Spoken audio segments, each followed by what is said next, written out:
Salut à toutes et à tous, je suis Philippe et bienvenue sur la chaîne Cut.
Alors dans cette vidéo, nous allons voir comment recréer le rendu film avec le plugin Enhancer pour Final Cut Pro. Celui-ci est également disponible pour DaVinci Resolve, After Effects, Premiere Pro, mais aussi pour iOS avec toutes les fonctionnalités que nous allons voir dans cette vidéo. Alors c'est quoi Enhancer? Enhancer est un plugin qui permet de simuler rapidement et facilement un rendu film sur des vidéos, et ce grâce à une large collection de négatifs, de positifs issus du film ou de la photographie, ainsi que toute une palette d'outils, vous allez voir, très performants qui nous permettront d'apporter le look que nous souhaitons à nos vidéos et surtout sans détériorer l'image d'origine. Et ça c'est vraiment important, je tiens à le souligner. Je vous conseille d'ailleurs d'aller jeter un œil sur leur site où ils expliquent tout le processus de recherche et tout le travail qui a été effectué en amont sur les profils de films, c'est vraiment très intéressant. Alors vous trouverez bien entendu Enhancer dans votre fenêtre d'effets, ici sous le nom de film émulation.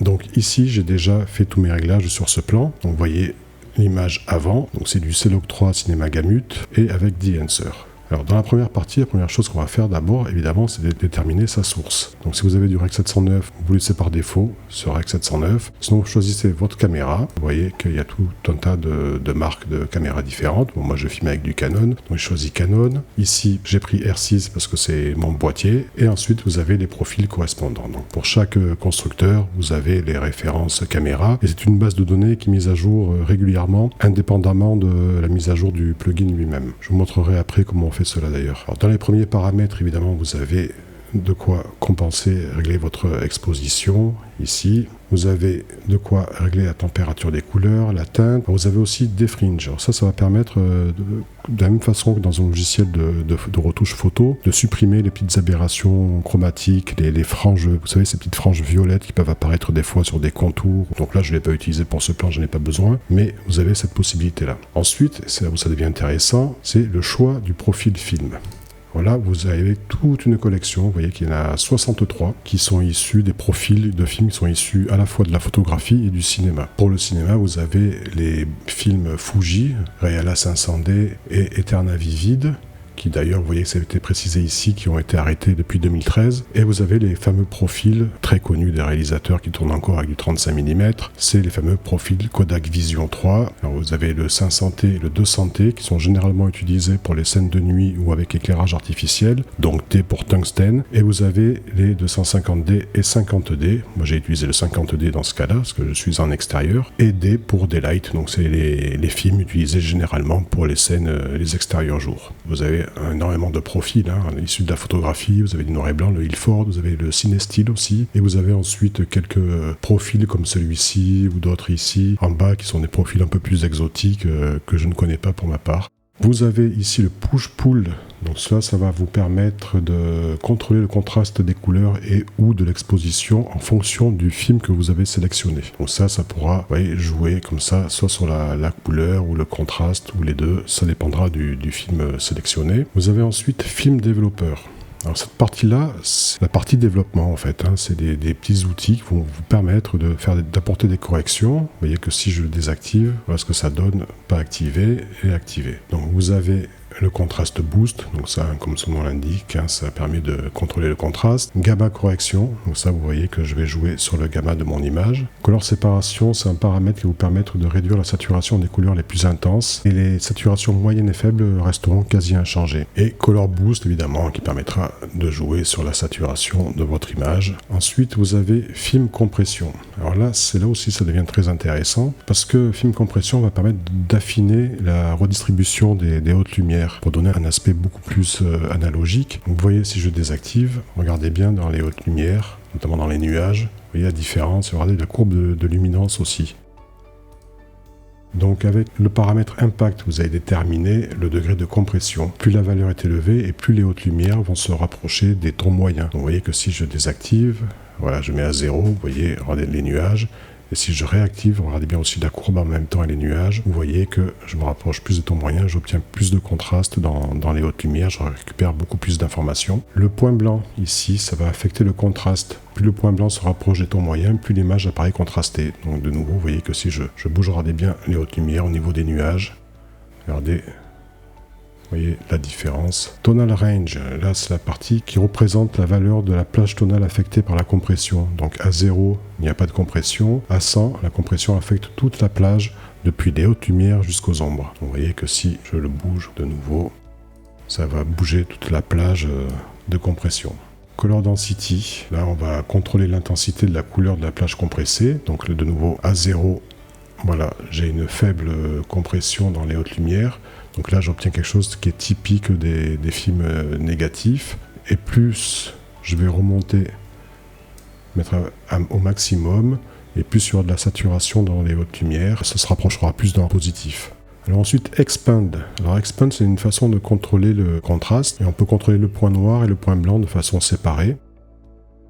Alors ensuite, nous avons la partie print, et c'est là en partie que la magie va opérer, puisque nous allons choisir sur quel positif nous allons sortir notre vidéo. Nous avons évidemment le fameux Kodak 2383 qui est très prisé au cinéma. Je crois qu'il n'y a plus que Kodak d'ailleurs qui fait encore de la pellicule pour le cinéma, il me semble, ça a confirmé. Donc le Fujicolor, c'est là-dessus qu'ont été imprimés pas mal de films, que ce soit Le Seigneur des Anneaux, la saga Twilight aussi, etc. et beaucoup d'autres. Kodak 2383, c'est le plus répandu au cinéma, que ce soit les Star Wars, les films de Tarantino, etc. Donc voilà, donc moi j'ai choisi de rester sur du Kodak. Alors lorsque vous choisissez Kodak ou Fuji, vous aurez la fonction Target White qui sera activée. Ça va vous permettre d'ajuster la température entre 5500 Kelvin et 6500 Kelvin. Vous pouvez évidemment retoucher votre exposition ici aussi, évidemment réajuster. Alors ici vous avez Tonal Contrast qui va permettre de donner plus de punch, plus ou moins de punch à votre image. Là j'ai laissé à 0 par défaut, vous voyez que si j'augmente, j'obtiens un contraste plus dense, ou au contraire là je vais adoucir un petit peu. Moi j'ai laissé le paramètre par défaut sur cette image là. Color densité, on va réduire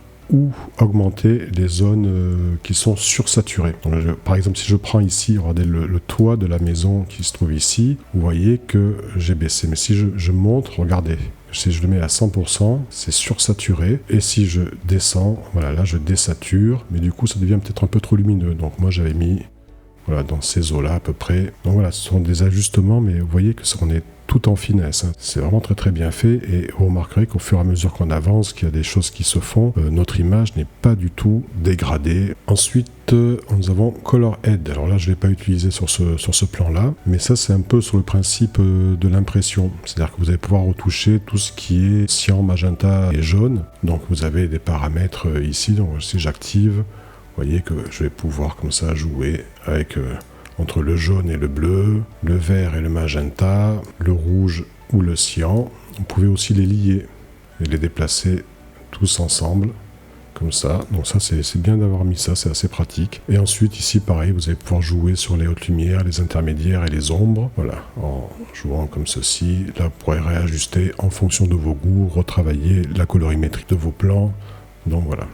Nous arrivons à un des gros points forts de d'Enhancer, c'est le grain. Alors attention, ne pas confondre le bruit dans une image et le grain d'une pellicule, ça n'a rien à voir. Une image de film est constituée de grains. La plupart des plugins en fait vont rajouter une couche de grains par-dessus votre image pour simuler cet effet un peu pellicule. Là, ça fonctionne différemment. C'est un algorithme en fait qui va reconstruire votre image avec du grain. Et c'est vraiment la grosse force du plugin, une des parties les plus puissantes. Alors par contre, attention, c'est gourmand en ressources processeurs, hein, je vous le dis tout de suite, ça va ralentir un peu votre machine. Donc appliquez le grain uniquement à la fin, une fois que vous avez fait tout votre étalonnage, activez le grain. Donc évidemment, ici on peut modifier la taille du grain. Donc ce que je vais faire, je vais aller zoomer pour vous montrer qu'il y a effectivement du grain dans l'image, regardez. Alors j'espère qu'avec la compression YouTube ça va se voir, parce que ça c'est un peu subtil tout de même. Donc sans le grain, vous voyez, avec le grain. Je vais encore zoomer un petit coup là. Donc on peut évidemment augmenter la quantité de grains. Là, pour ce plan-là, je voulais juste en mettre un tout petit peu, je voulais pas exagérer le rendu. Vous avez film résolution. Je vais peut-être me mettre où je peux me mettre là, ici sur la montagne, là, par exemple, voilà. Donc là, j'ai laissé à 100% parce que je voulais garder la netteté d'origine de l'image. Plus vous allez le mettre vers les 0 et plus vous voyez que votre image deviendra floue, moins nette. Vous pouvez aller dans les extrêmes quand vous voulez faire un rendu vraiment vieille pellicule. On va voir un exemple tout à l'heure, là, je vais vous montrer ça. Pour ce plan-là, c'était pas le but. Ensuite, vous allez pouvoir ici, Shadow, Midtone, Highlight, vous allez pouvoir contrôler la quantité de grains dans chacune des zones, donc haute lumière, intermédiaire, ombre, chroma. Vous allez déterminer la saturation du grain qui varie selon les films. Donc selon ce que vous aurez choisi comme film en amont, ce ne sera pas tout à fait le même rendu. Donc là, vous pourrez contrôler. Ensuite, film type positif ou négatif. Alors là, j'ai choisi négatif parce que justement, comme je disais, je ne voulais pas exagérer l'effet. Mais si vous choisissez négatif, vous aurez plus de grains, vous voyez, c'est typique. En général, sur un négatif, il y a plus de grains que sur un positif. Donc quand vous voulez exagérer l'effet, d'ailleurs on va voir ça tout à l'heure, je sais ce qu'on va plutôt choisir. Ensuite, vous avez le mode analogue ou digital. Alors digital, c'est plus pour des rendus intermédiaires. Quand vous voulez pas, c'est un peu moins lourd au niveau processeur, ça n'a pas la même qualité. Voilà, pour avoir la pleine qualité, vous mettez sur analogue.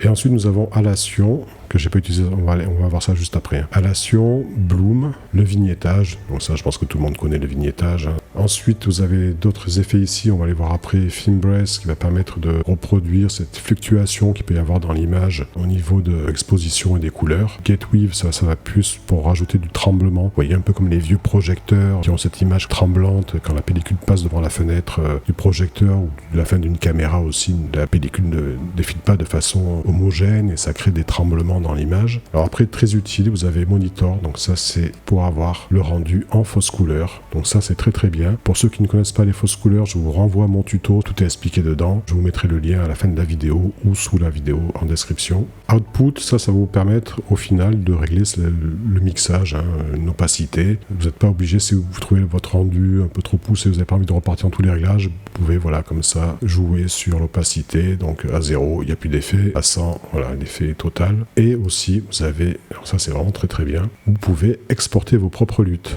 Donc vous choisirez plutôt 33-33 pour avoir une meilleure qualité. Et ensuite ici vous avez Check Profile. Alors il faut savoir que indépendamment de la mise à jour du plugin, la base de données des caméras et des profils films est régulièrement mise à jour. Donc pour vérifier celle-ci, vous faites Check Profile.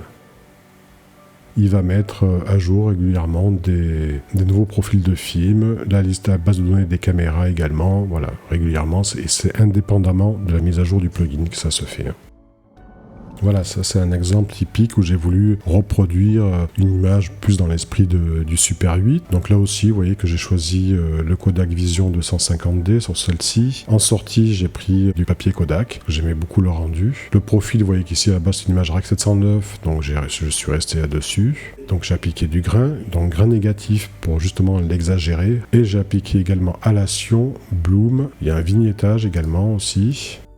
L'effet Film Breath. Alors le Film Breath permet de reproduire les variances souvent accidentelles d'exposition, de contraste et de couleur qui peuvent arriver lorsqu'il y a un problème à la prise de vue avec des caméras bon marché, à cause d'une pellicule qui vibre beaucoup trop en passant devant la fenêtre de la caméra, ou bien suite à des problèmes de développement du film lui-même. L'effet Gateweave, quant à lui, va permettre de reproduire le léger tremblement qu'il y a sur un film lorsque la pellicule défile dans la caméra. En effet, celle-ci ne défile pas de façon homogène, il y a toujours un léger tremblement, et cet effet va permettre de reproduire cette vibration que l'on a dans l'image. Et vous avez Auto-Zoom, et Auto-Zoom permet de légèrement crouper l'image pour compenser justement ces vibrations et d'éviter d'avoir des bords noirs autour de votre cadre. Et donc sur celui-ci, j'ai ajouté le bloom. Alors le bloom, c'est fait pour simuler en fait un filtre de diffusion. Mais on va pas vous montrer ça sur cet exemple-là, je vais vous montrer sur un autre. Là sur celui-ci, je vais plutôt m'attarder sur l'effet halation qui va permettre, vous voyez, regardez ici, dans les zones à fort contraste lumineux ou haute densité lumineuse, ça apparaît sur les contours. Regardez, si on regarde ici le chapeau, regardez bien.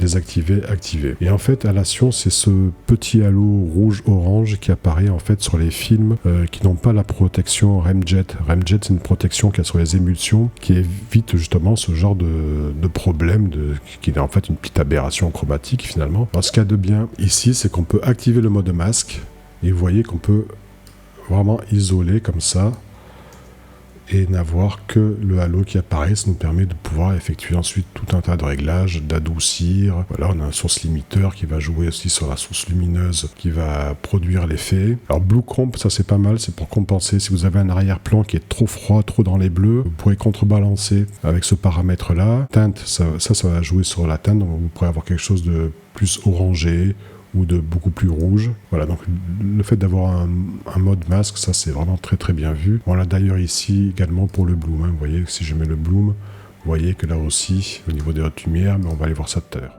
Donc regardez ce plan-ci, là j'ai voulu vraiment exagérer l'effet, donc là j'ai voulu reproduire le vieux noir et blanc des films des années 30-40, et vous voyez que c'est franchement bluffant, donc j'ai ajouté pas mal de tremblements, de choses comme ça, et ça fonctionne très très bien.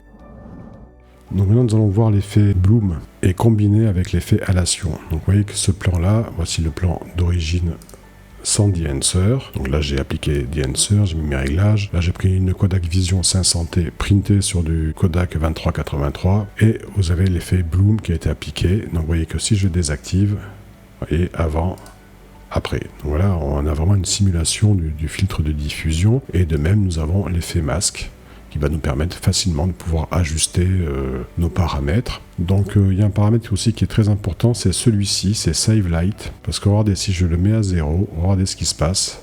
Lorsque vous appliquez l'effet Bloom, s'il y a une source lumineuse dans le plan, celle-ci va être amplifiée par l'effet. Et le fait d'avoir ce réglage-là, ça permet de rester en contrôle, ça évite d'avoir un écrêtage important. Autre chose aussi, la saturation ici. Quand vous appliquez l'effet Bloom, il va hériter de la teinte et de la saturation de la source lumineuse. Si vous voulez désaturer celle-ci, avoir quelque chose de un peu plus blanc, on va zoomer un petit peu là. Là on est plus dans les teintes chaudes.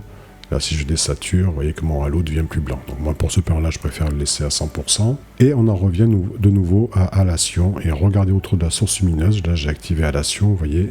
Regardez, sans, avec. Donc là, ça aussi, c'est vraiment un rendu typique des émulsions film, c'est-à-dire qu'autour d'une source lumineuse importante, vous aurez toujours ce petit halo comme ça qui va se former, donc avec et sans. Et là également sur ce plan-là, où j'ai voulu aussi de même avoir un look un petit peu rétro, hein. Vous voyez, le plan avant, après. Et de même, ici, vous pouvez voir que l'effet halation est présent. Regardez, c'est vraiment un superbe rendu, hein. Franchement, regardez ça, hop. Et ici également dans la calandre, vous voyez, avant, après, donc si je mets mon masque, voilà, là on voit bien la partie affectée. Avec le paramètre source limiteur, vous pourrez définir la plage de luminance qui émettra le halo, donc selon votre réglage, soit une faible densité lumineuse, soit une forte densité lumineuse permettra de produire ce halo. Donc c'est vraiment très pratique d'avoir ce mode masque, hein, vous voyez, pour ajuster votre effet. Sinon, si on n'avait que l'image, parfois ça serait peut-être un petit peu compliqué. Donc là, vraiment une très bonne idée. Donc voilà, je pense qu'on a fait le tour de ce plugin. Concernant le prix, de-enhancer Pro est proposé à 400$, ce qui en fait un plugin tout de même assez cher. Mais sachez qu'en utilisant le code CUT, vous aurez 10% de remise. Il est également disponible en abonnement, donc je ne suis pas favorable généralement aux abonnements pour les logiciels, mais dans le cas d'un plugin spécifique comme celui-ci, ça peut être assez judicieux de pouvoir par exemple le prendre pour 3 mois ou 6 mois, le temps de faire une ou plusieurs productions. Ça peut être assez vite rentabilisé. Ensuite, sachez qu'il y a aussi une version light qui est à 200$, et ensuite vous pouvez aussi également trouver les modules séparés, que ce soit halation, bloom, grain, etc. Les fausses couleurs, par contre, est disponible gratuitement, donc n'hésitez pas à le télécharger et à l'installer pour Final Cut. Maintenant, si vous souhaitez tester le plugin, il y a également une version d'essai, je vous encourage vivement à le faire. Vous pourrez ainsi vous rendre compte par vous-même ce que ça donne sur vos propres vidéos. Sur ce, je m'arrête là pour aujourd'hui. N'oubliez pas, si la vidéo vous a plu, un petit pouce bleu, pensez à vous abonner en activant la cloche pour ne pas rater les prochaines vidéos. On se retrouve très bientôt. D'ici là, salut!